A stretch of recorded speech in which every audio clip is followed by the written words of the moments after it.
Ima 92 godine i još uvijek stvara čudesna dela u zagrljaju drveta i kamena. Izlagao je širom Evrope, a do posljednjeg rata u Bosni i Hercegovini imao je svoje atelje u srcu Starog Mostara. Na početku rata Milivoje je uhapšen i zatvoren u logor. Prošao je pakao 6 logora od Mostarskog Drijetelja do Splitske Lore. To je ostavilo dubokog traga na njemu, ali mu nije ubilo stvaralačku energiju koju nosi i u 10. deceniji.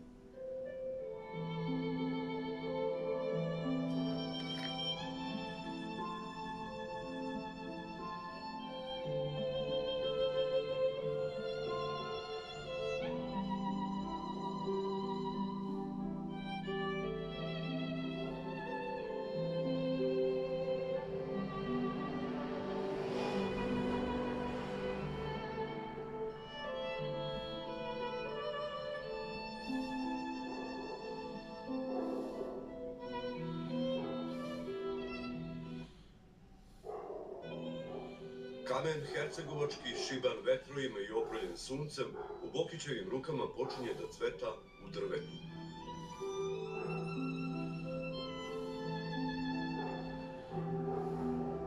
Po vrletima Hercegovine Bokić traga za hrastovim i grabovim panjevima i godovima, sraslim sa hercegovačkim kršem i vremenom.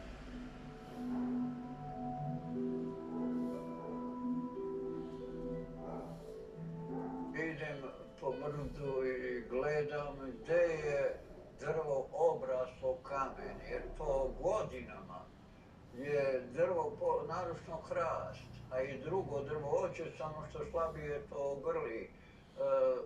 Ono nikne pokraj kamena u tom kršu i onda polako nema prostora da kreće dalje i obgrljava kamen, grli kamen.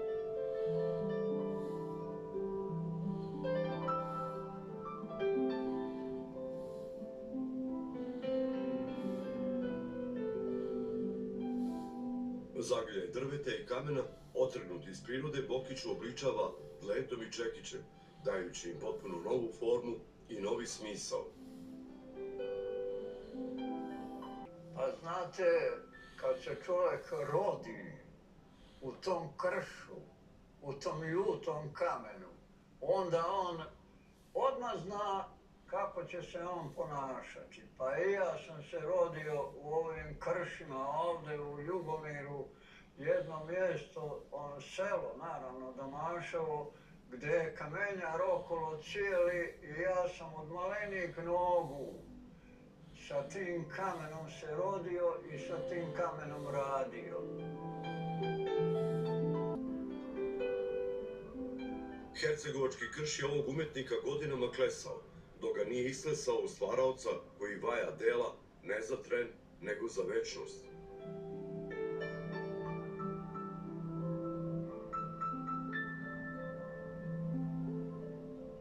Ono što priroda počne da oblikuje, Bokić dovršava svojom rukom, maštom i osjećajem za lepotu, pružajući drvetu i kamenu šansu da na taj način otkriju ono božansko u sebi.